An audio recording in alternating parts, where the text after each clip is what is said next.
Okay, we have not seen a problem like this on our homework. So we're looking at a pie chart listed in percentages, and we are asked to find the arc measure, the measure of the central angle, for the number of students that are eating, the number that are sleeping,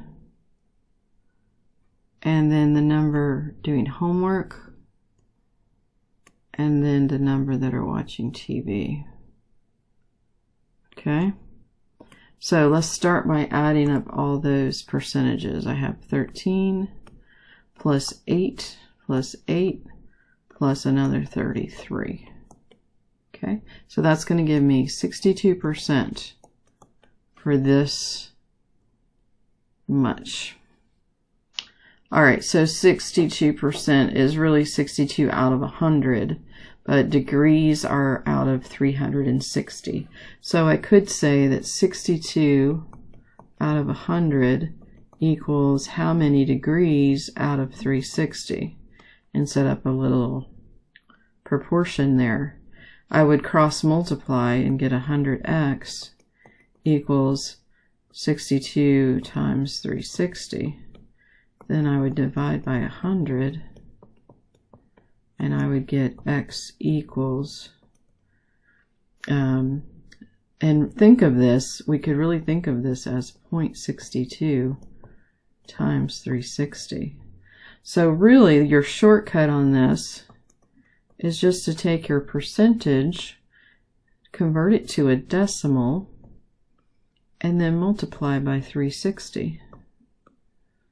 And you will get the degree that you're looking for. Okay, so your shortcut, find your degree measure, find your percentage, convert it to degrees by multiplying it by 360. All right, the next one, it shows this is another length problem. They're wanting to find the length. So we have the idea, the statement that WZ is a diameter and so is XR. All right. And we need to find ZWR. So Z, hit W, and stop at R. So basically it's 360 minus this little piece. Well, they actually give us that little piece, 34 degrees. So that's handy. And then they also say that YCZ is 85. Okay. Well, it turns out we really don't even need that information, because what we're looking at is 360 degrees for the whole circle. We're going to take away 34 for the part that we don't want, and that's going to give us 326 degrees for the arc measure. But length then is circumference times the arc measure divided by 360, and our circumference then is, our diameter was 10, so circumference equals 10 times pi, diameter times pi. So the length equals 10 pi, 326 over 360. And this one says leave it in terms of pi. So all I have to do in my calculator is 10 times 326 divided by 360. And that's going to leave me 9.06 pi.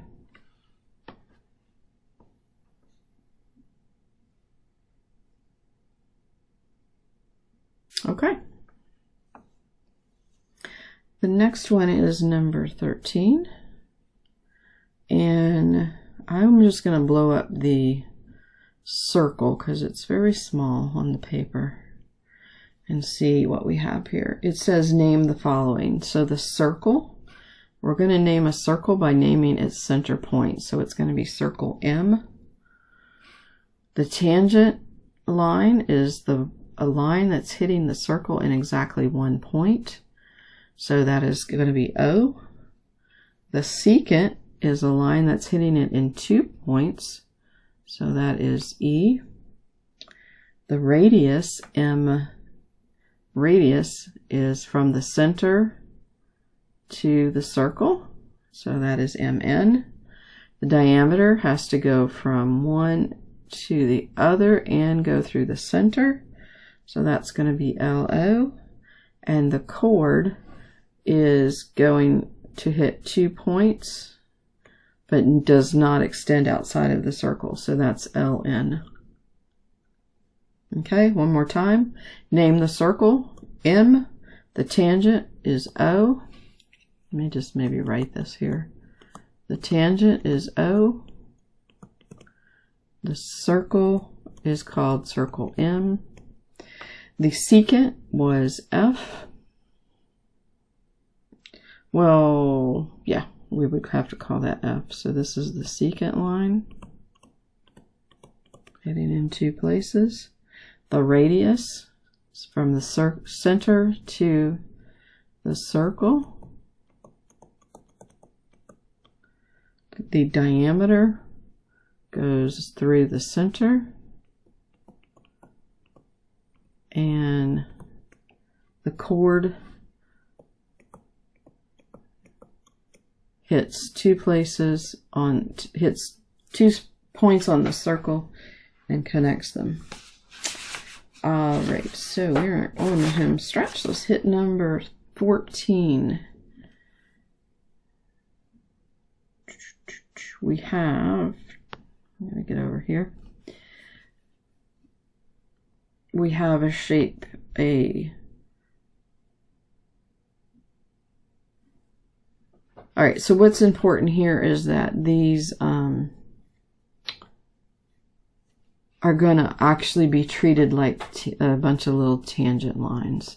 So we know when you're tangent and you from a common point outside the circle, then these are congruent. So those would be congruent. So let's start here with what we know. We're given this 9.8. So that means this is also 9.8. And this would be, so right here we have the total length is 19.8. And if this part is 9.8, that leaves 10 for this side, which means this tangent line has to be 10. And that whole thing is 16.3, so this is 6.3. And if that's 6.3, this one is 6.3. And then it says find the perimeter. So I'm just going to go back to the full measure for the one side, 16.3. And then I'm going to add 19.8. Then I'm going to add 9.8 and 6.3. Those two. Add all that up and you get 52.2. So the idea here, tangent outside of the circle and the two are congruent.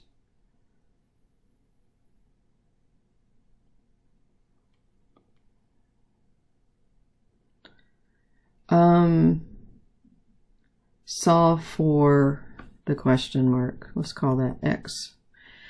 All right, so now we have intercepted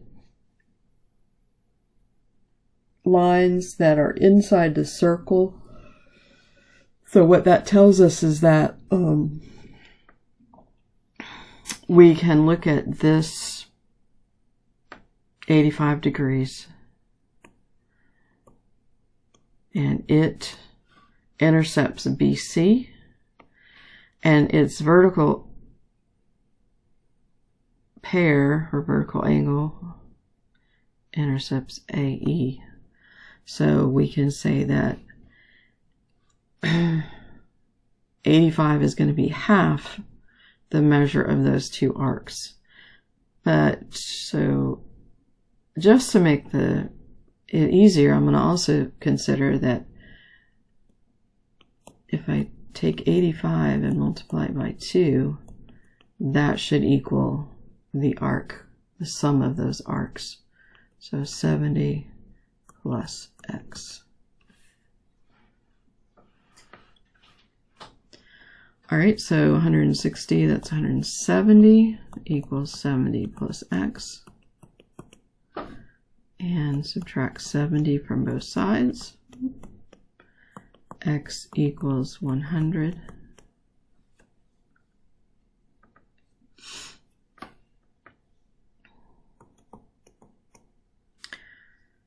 And there you have it. That's all you have to do on that one.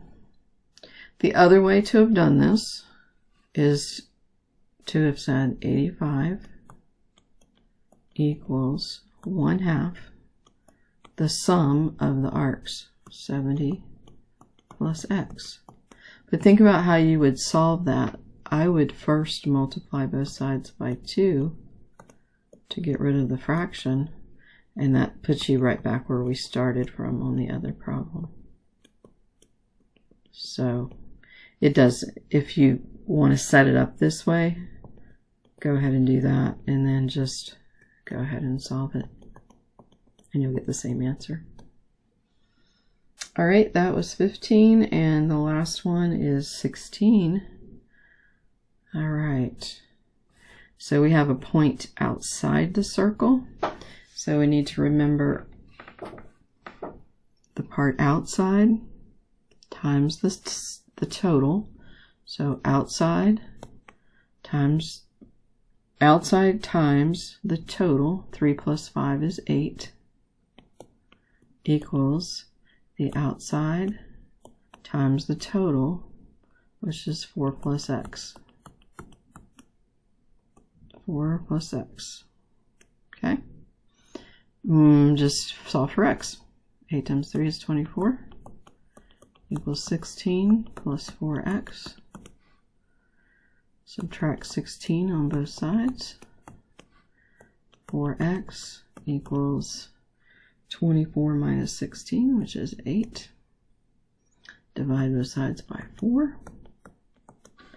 X equals 2. And that's all you had to do was solve for x. So you're good.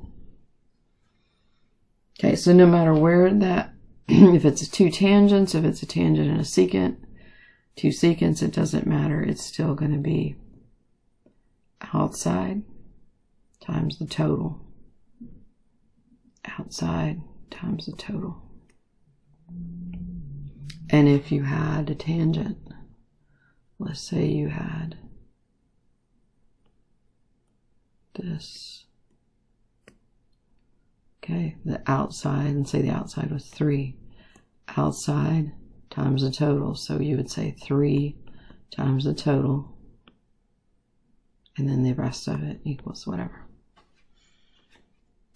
Alrighty, so that wraps that up, and hope that helped. This was part 2, so we should hit this on Friday coming up. Alright, talk to you later. Bye-bye.